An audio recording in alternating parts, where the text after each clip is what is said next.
مضمون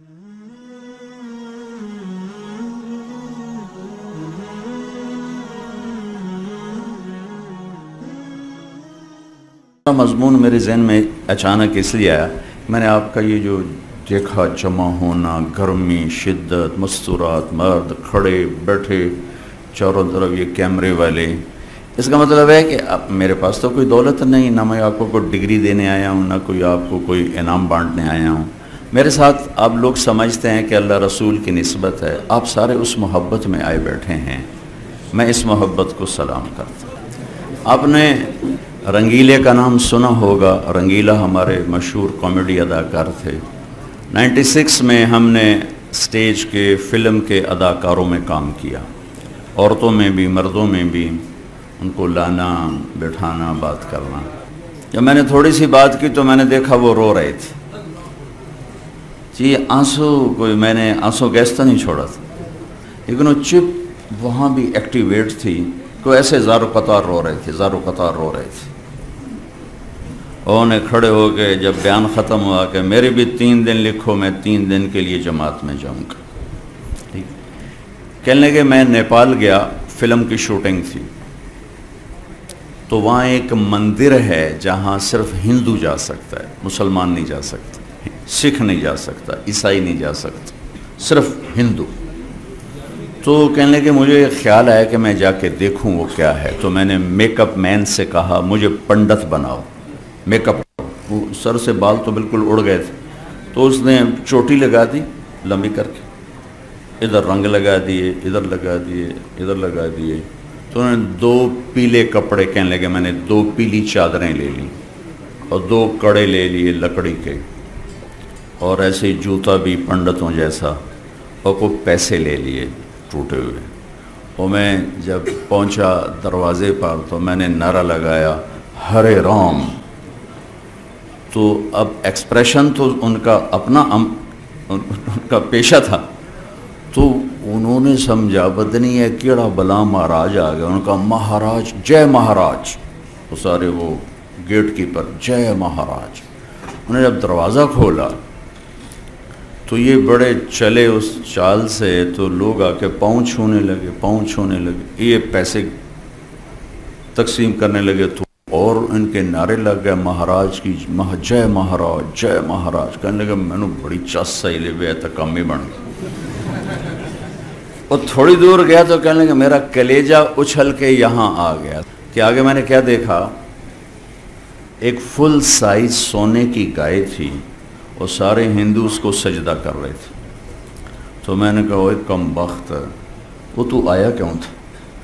اب اگر تو سجدہ کرتا ہے تو تیرا ایمان جاتا ہے، اور سجدہ نہیں کرتا تو تیری جان جاتی ہے، اب کیا کرے گا؟ کہنے کہ میرے تو خانیوں چھوٹ گئی، پر خیر میں نے اپنے آپ کو سنبھالا، میں چلتا گیا۔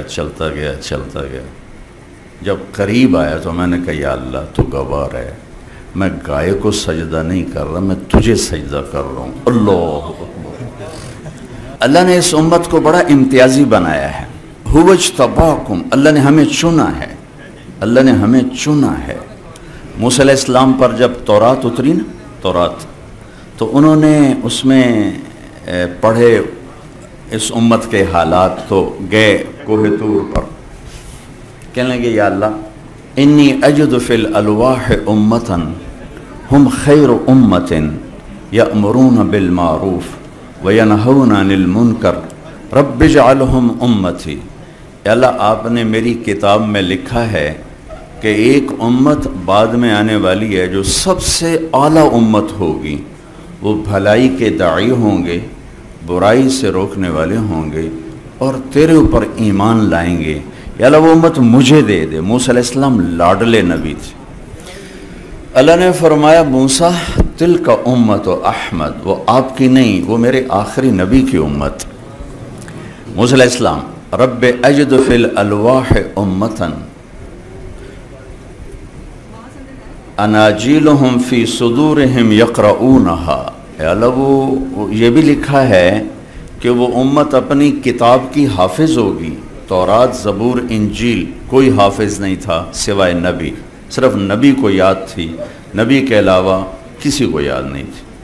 تو کہا یا اللہ وہ تو اپنا سارا قرآن یاد کر لیں گے. میرا شاگرد میرے مدرسے میں رمضان آیا، چھٹیاں ہو گئیں، کوئی حافظ پڑھانے والا نہیں تھا، وہ صبح بیٹھتا تھا، شام تک ایک پارہ یاد کر کے عشاء میں سنا دیتا تھا. اس نے 1 مہینے میں قرآن یاد بھی کیا اور سنا بھی دیا. اللہ نے اس امت کو ایسی استعداد عطا فرمائی کہ ان کا قرآن ان کے سینے میں ہے، نمازوں میں پڑھتے ہیں، تراویح میں پڑھتے ہیں. یا اللہ یہ امت مجھے دے دے. اللہ نے کہا نہیں، تلک امت احمد، وہ تو میرے احمد کی امت.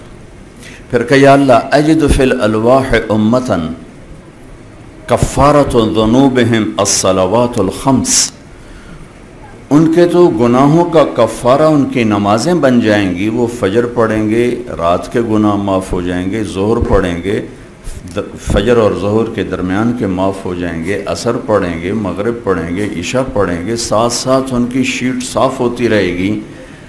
یا اللہ وہ امت مجھے دے دے. تو اللہ نے کہا تلک امت احمد. کہ رب اجد فی الالواح امتا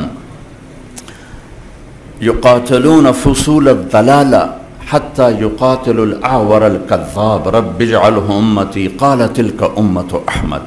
کہ یا اللہ میں ایک امت کا حال دیکھتا ہوں جو ہر باطل کی سرکوبی کریں گے اور اپنے دین کی حفاظت کریں گے، یہاں تک کہ دجال سے بھی لڑیں گے. یا اللہ وہ امت مجھے دے دے. کہ تلک امت احمد، وہ احمد کی امت. رب اجد فی الالواح امتا صدقاتهم فی بطونہم یاکلونہا رب اجعلہم امتی. یا اللہ ایک امت آ رہی ہے جو زکوٰۃ کھائے گی. زکوٰۃ شاید آپ میں سے کسی کو معلوم ہو، کسی کو نہ ہو.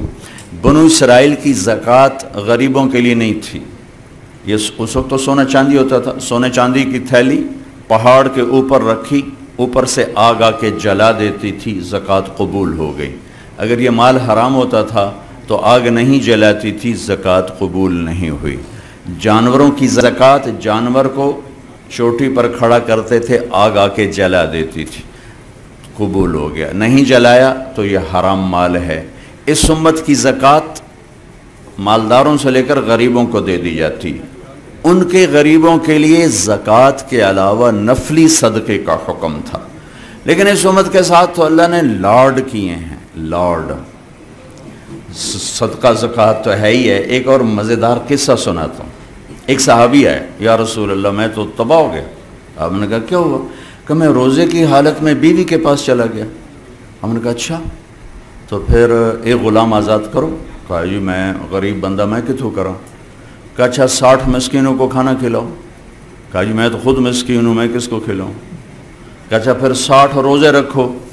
کہا ایک روزے میں چند چاڑ یا 60 روزے کی کریں گے. تو آپ بھی ہنس پڑے. آپ کہا اچھا تو بیٹھ جا میں تیرا کام کروں. بیٹھ گئے. تھوڑی دیر گزری، ایک انصاری صحابی اونٹوں کا لے کر آئے ٹوکرا. یا رسول اللہ یہ صدقے کا ہے تو آپ تقسیم فرما دیں. تو آپ نے فرمایا بو کدھر ہو بھائی؟ کہا جی بیٹھا ہوں. کہ یہ لے جا اور 60 گھروں میں تقسیم کر دے. کہنے لگے یا رسول اللہ اللہ کی قسم مدینے میں مجھ سے بڑا مسکین کوئی نہیں، آپ میرا جرمانہ مجھے ہی کہو. میرا جرمانہ میں نے دو، میں آپ کھانا ہے. آپ اتنا ہنسے کہ آپ کے یہ دانت نظر آنے لگے. کبھی کبھی ہوتا تھا کہ آپ کے آخری دانت نظر آتے تھے، ورنہ آپ اتنا ہنستے تھے. آخری دانت آگا جب صرف تیرے واسطے اور کسی واسطے نہیں. تو اللہ نے اس امت کو اتنے لاڈ سے اٹھایا، اتنے پیار سے اٹھایا ہے. آیت اتری لا يستوي القاعدون من المؤمنین والمجاہدون فی سبیل اللہ، اس طرح کہ اللہ کی راہ میں جہاد کرنے والے اور گھر بیٹھے برابر نہیں. ایک صحابی عبداللہ بن ام مکتوم، وہ پاس بیٹھ نابینا. یا اللہ یہ کیا کہہ دیا تو نے کہ گھر بیٹھنے والے اور تیری راہ میں پھرنے والے برابر نہیں؟ میں تو نابینا ہوں، میں کدھر جاؤں؟ میرے لیے کوئی گنجائش نکال. ایک لفظ لے کر جبریل دوبارہ واپس آئے.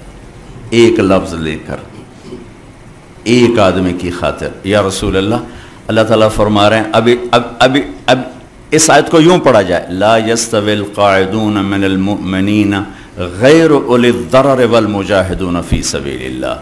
اس امت کو اللہ نے اس طرح پروٹوکول دیا کہ اب آپ اس لفظ کو، اس آیت کو اس طرح پڑھیں کہ گھر بیٹھنے والے جو معذور نہیں ٹھیک ٹھاک ہیں وہ، اور اللہ کے راستے میں پھرنے والے برابر نہیں ہو سکتا۔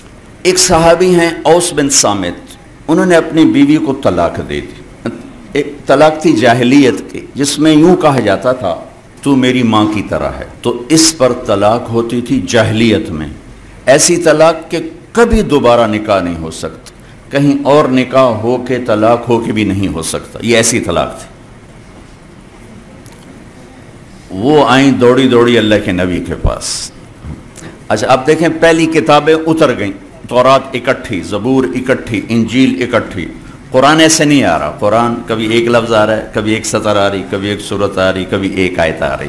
صرف سورہ انعام بڑی صورتوں میں واحد صورت ہے جو اکٹھی نازل ہوئی، اور جب یہ صورت نازل ہوئی تو اس کے ساتھ 70,000 فرشتے آئے تسبیح و تحلیل پڑھتے۔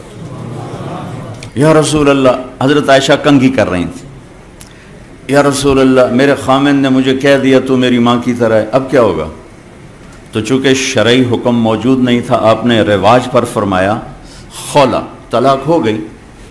کہ یا رسول اللہ آپ نظر ثانی فرمائیں، انہو ابو ولدی وحب الناس الی، وہ میرے بچوں کا باپ، ہماری آپس میں بہت محبت ہے، اس نے غصے میں کہہ دیا ہے۔ تو آپ نے کہا حرمت علیہ، خولا طلاق ہو گئی۔ ان کا یا رسول اللہ اکل مالی وافنا شبابی ونثرت له بطنی وتفرق اہلی، یا رسول اللہ میرا بڑھاپا آ چکا ہے، میرے ماں باپ مر چکے ہیں، میرے چھوٹے چھوٹے بچے ہیں، میری جوانی ختم ہو چکی ہے، مال میرے پاس کوئی نہیں، اگر یہ طلاق ہوتی تو میں کہاں بیٹھوں، مجھے کون سہارا دے گا؟ تو آپ چپ ہو گئے، چونکہ وہ منوانا چاہتی، ابھی وہی کوئی آئی نہیں، تو آپ نے قانون ماحول رواج کے مطابق فیصلہ دے دیا ہے، تو آپ خاموش ہو گئے۔ حضرت عائشہ کنگھی فرما رہے، اللہ اکبر۔ جب اس نے دیکھا کہ آپ چپ ہو گئے تو کہنے لگی اچھا آپ نہیں سنتے، میں آپ کے رب کو سناتی۔ کبھی ہم بھی تم میں بھی چاہت، کبھی ہم بھی تم میں بھی راحت، کبھی ہم بھی تم بھی تھے آشنا، تمہیں یاد ہو کہ نہ یاد ہو۔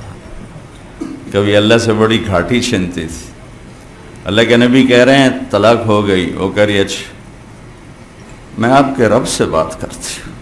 اس نے وہیں ہاتھ اٹھایا، اللہم انہم لی منہ صبیۃ صغار، اے میرے رب میرے چھوٹے چھوٹے بچے، ان ضممتہم الی فضاجعہ، میں اپنے پاس رکھوں تو روٹی کہاں سے کھلاؤں، ان ضممتم الیہ فضاعہ، باپ کے پاس چھوڑوں تو تربیت کون کرے گا؟ یا اللہ اب ذرا غور کی، یا اللہ اپنے نبی کی زبان پر میرے حق میں فیصلہ اتار۔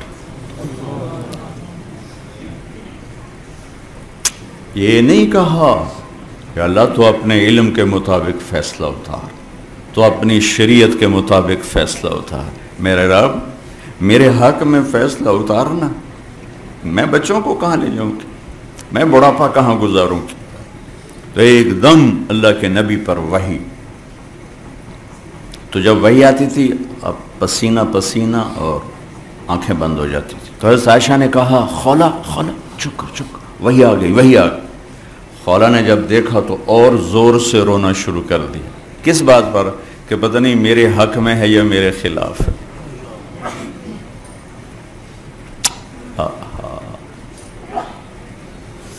جب وحی ختم ہوئی تو آپ نے پسینہ پہنچا اور مسکراتے ہوئے فرمایا خولا تجھے مبارک ہو، اللہ نے تیرے حق میں فیصلہ دے دیا۔